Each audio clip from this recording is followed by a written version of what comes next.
Ayatul Kursi is made up of 9 sentences. Allahu la ilaha illa huwa al-hayyul qayyum, number 1. La ta'khudhuhu sinatun wa la nawm, number 2. Lahu ma fis samawati wa ma fil ard, number 3. What's number 4? Man dha alladhi yashfa'u 'indahu illa bi idhnihi. That's number 4.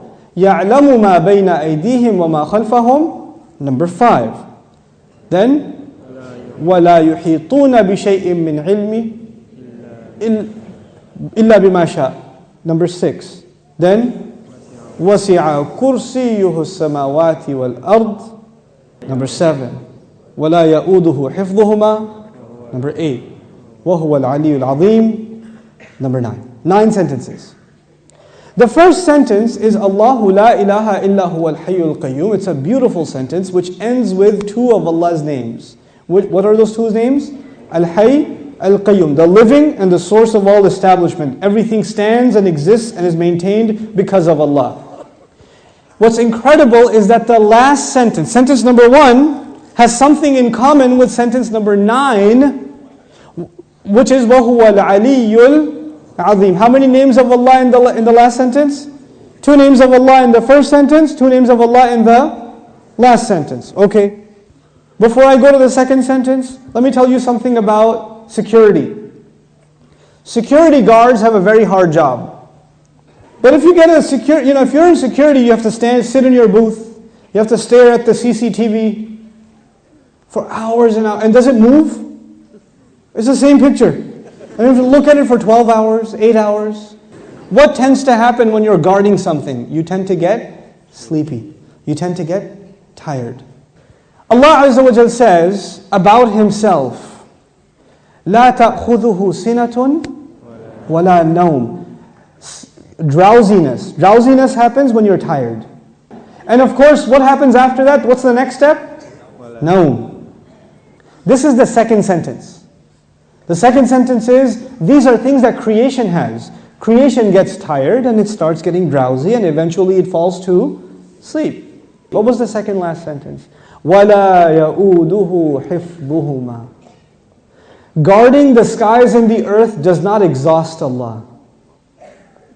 When someone's exhausted, what do they get? Sina and Naum. The second sentence is actually connected to the second last sentence.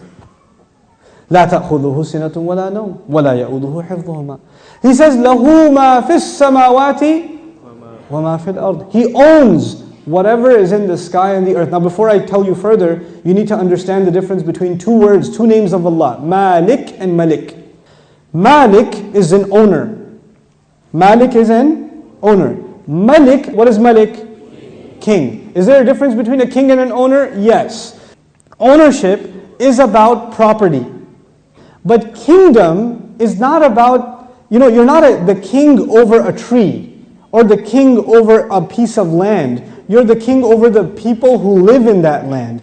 Kingdom is about controlling people. Ownership is about controlling objects. There's a difference. Now Allah says, لَهُ مَا فِي السَّمَاوَاتِ وَمَا فِي الْأَرْضِ. He owns whatever is in the skies and the earth. What is the ayah about? Ownership. What's the third last sentence? وَسِعَ كُرْسِيُّهُ السَّمَاوَاتِ وَالْأَرْضِ. His throne extends to the skies and the earth. When Allah talks about His throne, He's talking about His kingdom. One dimension of control is ownership. The other dimension is kingdom. Both completing the picture. Allah is Malik and He is Malik. The Malik part of Allah's attribute, لَهُ مَا فِي السَّمَاوَاتِ وَمَا فِي الْأَرْضِ. Third sentence.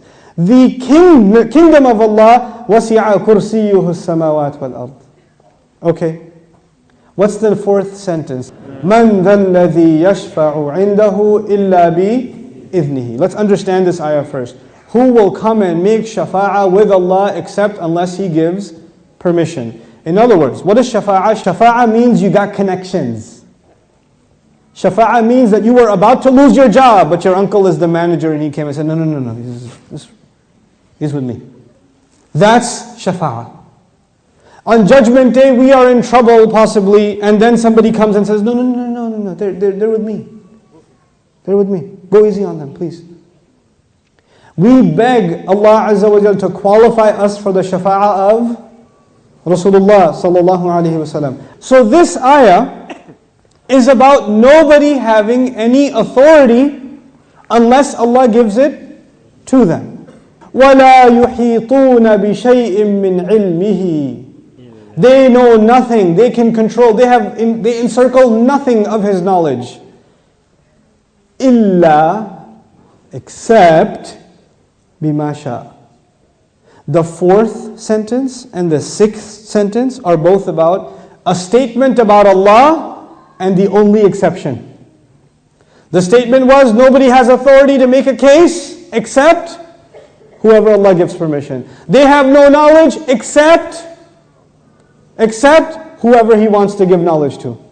Otherwise they know nothing. The fourth and the sixth sentence are correlated. The first and the ninth, the second and the eighth, the third and the seventh, the fourth and the sixth. What's left? Middle sentence? He says, يَعْلَمُ مَا بَيْنَ أَيْدِيهِمْ وَمَا خَلْفَهُمْ. Oh my God, He says He knows what is ahead of them and what is behind them. And He knew what is coming ahead in the ayah and what was behind in the ayah. He put in the middle of it is, I know what's ahead and I know what's behind. Who speaks like that? Who speaks like that? SubhanAllah.